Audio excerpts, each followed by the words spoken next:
didn't get to show off my degree. No. Well, I think your university is quite wonderful. We see here and we see all around. And your uni is really top class. Thank you to Summer University for hosting NCSM, NCCM this year. So the next topic, and thank you for the summary, that was a good take-home message and a very good conclusion. So for the next speaker, Prof. Ching, her topic is the use of digital health in screening, perspectives from the use of the MeMoSA app. Prof. Cheong is the Chief Scientific Officer at Cancer Research Malaysia and adjunct professor at the University of Malaya Faculty of Dentistry. Her research focuses on improving cancer patient outcomes, particularly for head and neck cancers, by studying molecular changes and developing innovative treatments like immunotherapy and CRISPR-Cas9 based approaches. She also advances early cancer detection through mobile health tools such as MeMoSA for oral cancer. Her work is supported by prestigious grants, including those from the Newton Fund and Malaysia's Ministry of Science. She has received multiple awards, including the IAOP President's Award, the Asian US Science Prize for Women, and the TWAS Medal Lecture. So without further ado, Prof. Cheong.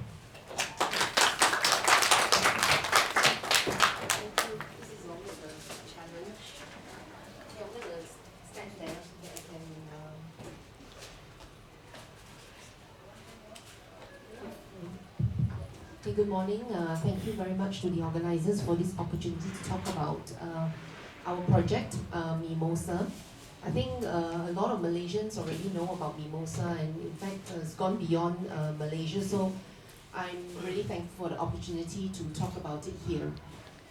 So MeMoSA is actually an app that we developed, and today there's many aspects of this project, but today I'm just going to talk about the implementation study in rural areas in Sarawak in combination with our Ministry of Health colleagues.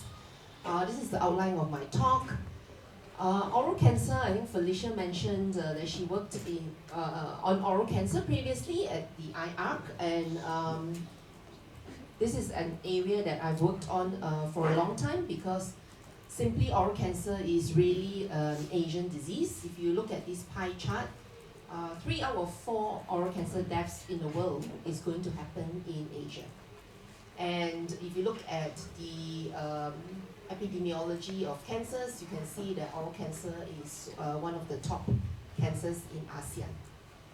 So just to give you a kind of gauge why we have developed MeMoSA is the fact that we're trying also to meet the national cancer control goals of the country. And one of the things that the National Cancer Program has is screenable cancers. We don't have a nationwide screenable program, but we do have opportunistic screening programs. And this currently is for 4 cancers, and oral cancer is one of them. So the goals set out by the Ministry of Health is to basically increase stage 1 detection from currently 15% to 30% by 2030. So when we do our projects, these are the things that we keep our mind on, and these are the impacts that we will measure ourselves over the years. So just to tell you, oral cancer can also be preceded by lesions, and there are many kinds of lesions in the mouth. You'll be surprised, and if you go home and look into your mouth, I'm sure you'll find something, probably not these diseases, but there are changes in the mouth that you probably do not notice. So oral cancer can be preceded by lesions. Not all of them are going to be malignant, so don't worry, only a very small percentage. And even in those small percentage of disease type, only a small percentage of those will actually become oral cancer. And these are called oral potentially malignant disorders, or OPMD. And because your mouth is a cavity that you can open and view yourself, it's actually quite easy to view it, photograph it. But unfortunately, as I mentioned, there are many kinds of disease, more than 100 kinds of diseases that can happen in your oral mucosa. You need a specialist in order to tell you whether the lesion that you see is potentially malignant or not. So because it's so easily visualized, it's also a good way to monitor for malignant transformation, and this is exactly how clinicians do it now. If you find a lesion, you go to see an oral medicine or oral surgeon, and if it is at risk for malignant transformation, then you'll be followed up for life. The prevalence of OPMD globally is 4.5%, and because I mentioned oral cancer is highly prevalent in our region, obviously oral potentially malignant lesions is also at its highest at 10.7% compared to the global average.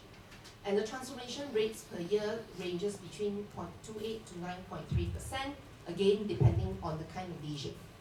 So just to illustrate to you that these lesions here could be found in the mouth of individuals, and you can see that this lesion here is quite similar to this lesion, right? But actually this lesion has a malignant potential and this doesn't. So again, trying to demonstrate to you that it's not really easy to tell one from the other unless you are trained. And there are not that many trained oral medicine specialists in the world, and less so in low and middle income countries. So the challenges in low and middle income countries is that high burden of disease. Unfortunately, currently, late detection, 3 out of 4 oral cancer patients are diagnosed at a very late stage. And the lateness is the fact that not only the cancer is big, it's already out, exophytic, and fungating. So 1 in 2 Malaysians with oral cancer dies within 2 years, so we don't even talk about 5 years survival rate. And these are some of the conditions at the moment. We have limited access to specialists, and they're only available at centralized tertiary centers, and there are a lot of geographical barriers such as these, which are real photos that we take when we go in to do our oral cancer screening. So just to illustrate to you, for example, a dental specialist to a population ratio in Sarawak is something like 1 in 83,000 people. So this is a big ratio. Oral cancer early detection don't only save lives, it also saves money, and Siva is sitting there, Siva wave, because this is Siva's work. He's a health economics specialist, and he has demonstrated that treating oral cancer at the stage of cancer is at least 10 times more costly than treating an OPMD. So what we want to basically send the message is where you live should not determine if you live. So what are we going to do about it? As I mentioned, oral cancer is one of those you can photograph and see easily. So because we know that there is now about 95% access to smartphones in rural areas, coupled with the fact that oral cancer signs are visible and photographable, we developed MeMoSA, which stands for Mobile Mouth Screening Anywhere, to power access for early detection of oral cancer for everyone, everywhere. So this is just a quick run through how the app looks like. You can capture image, and whoever holds it basically has a secure login, so you can actually see how many people they've been screening. There's a performance leader kind of graph. The clinician can review and report, and we can also collect all the risk habit data in order to do some geographical information system mapping in the longer term. This comes coupled with a very strong platform. We also call it the MeMoSA platform, and it is an exportable real-time analytics of the screening program, where you can see how many patients are currently being screened, how many are reached. All these are tabulated automatically, real time. How many patients are currently waiting to see the dentist or the specialist, and what are the referral outcomes. So you can see whether a patient you sent to a dentist or specialist was the right patient or not. And this is basically how the performance of the healthcare volunteer and also the clinicians, what are the cases that are still pending. And also we will be able to really map the demographics, the risk habits, and give us some geo insights about our own population.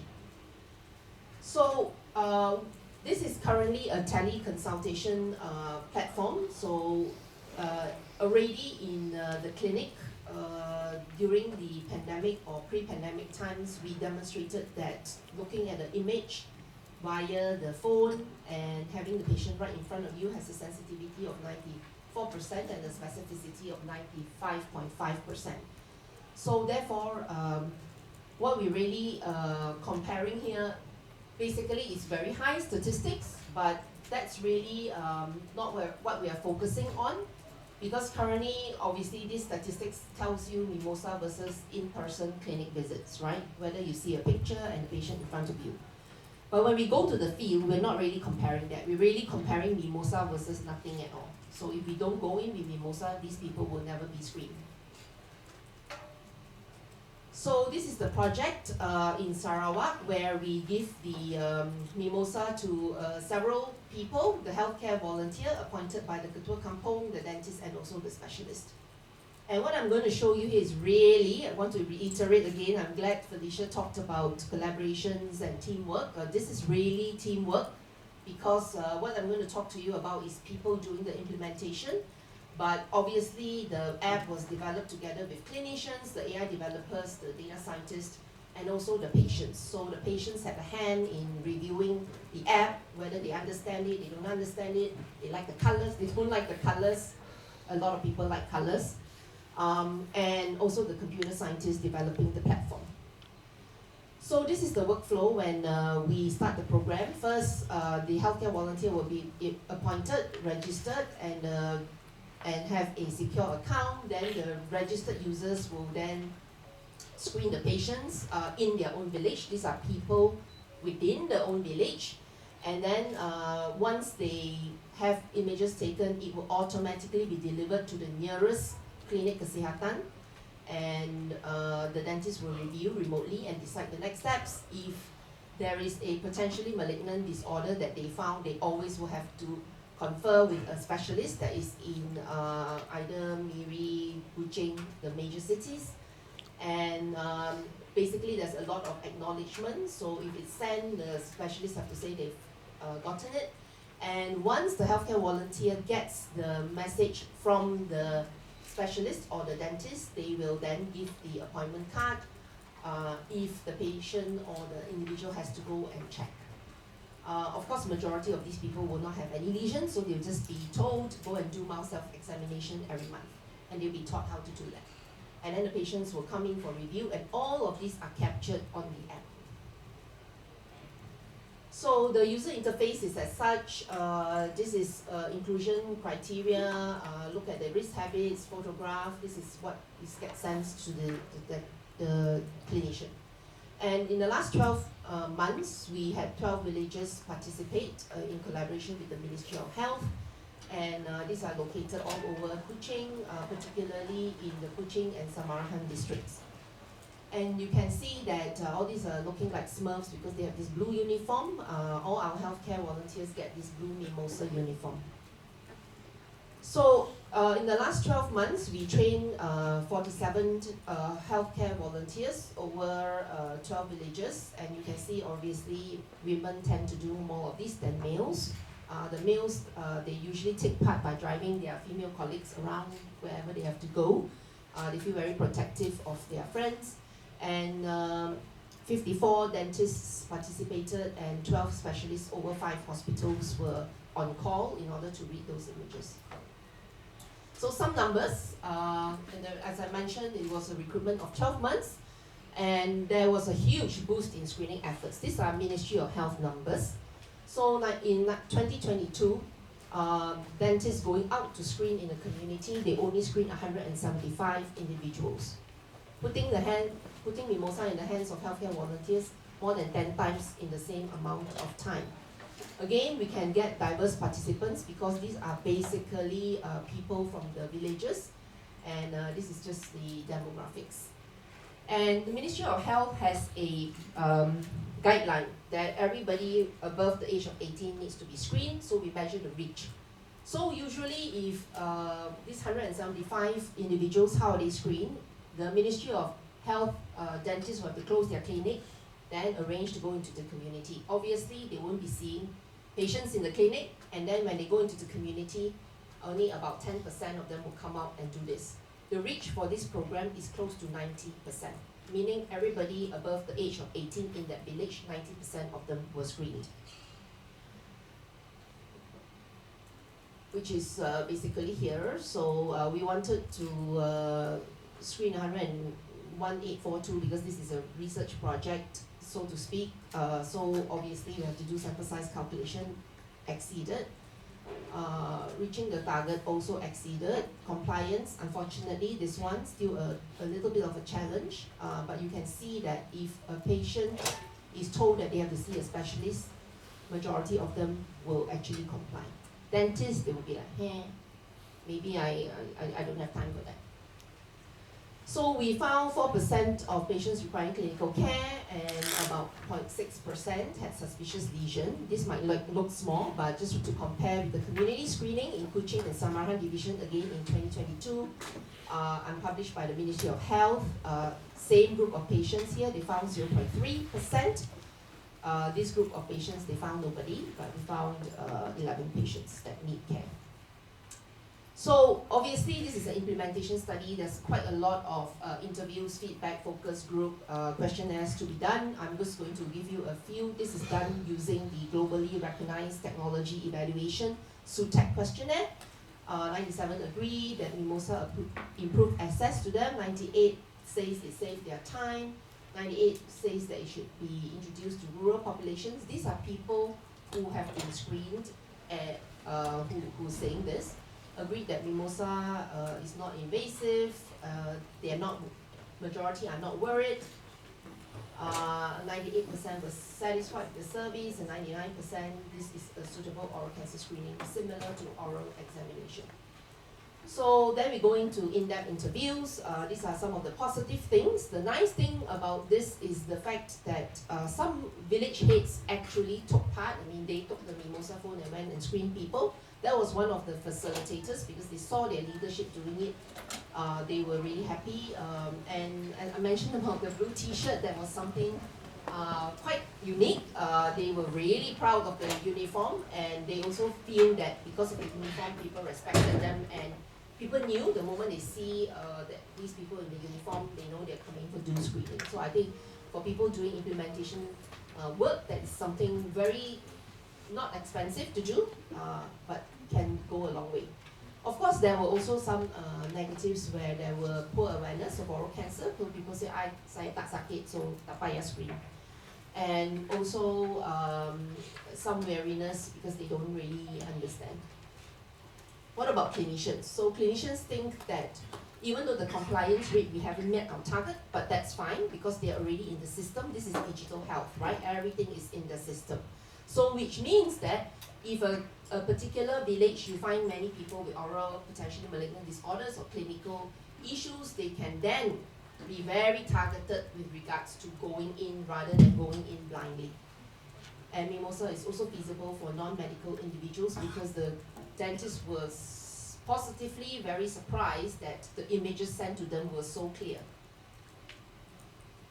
Also, in summary, MeMoSA increased reach and screening rates substantially, and we identified people who otherwise may not be identified with a lesion that needs care, and enable individuals also to avoid going to the specialist. So there were quite a few people with nasty-looking diseases, but like I mentioned to you in the picture, some of these may look the same as oral potentially malignant disorders, but they don't actually need to go to see the clinic. About 30 of them avoided a trip, which is a big thing if you have to come out from the villages. There's a high motivation in HCVs and also clinicians. There's high acceptability among both the residents screened and also the clinician. And this study provides evidence of the feasibility and acceptability of using MeMoSA in a very structured way with many frameworks that implementation scientists uses. So again, reiterating the fact that I'm only the spokesperson here, very fortunate to talk about the project, but it is a huge team behind what I just presented to you, where the CRMY team is relatively small, but we work together with the clinicians, either in University of Malaya and other universities, and also in Ministry of Health, whereby some of them public health, some of them are oral medicine specialists or oral surgeons themselves, and obviously cost effectiveness I mentioned, and also statistics. And I would like to obviously thank our sponsors, without which we wouldn't have been able to do the project. Particularly what I presented to you was funded by MeMoSA. So if you're interested to know more, please contact us. This is some members of my team in Cancer Research Malaysia, and that's it. Thank you very much for your attention.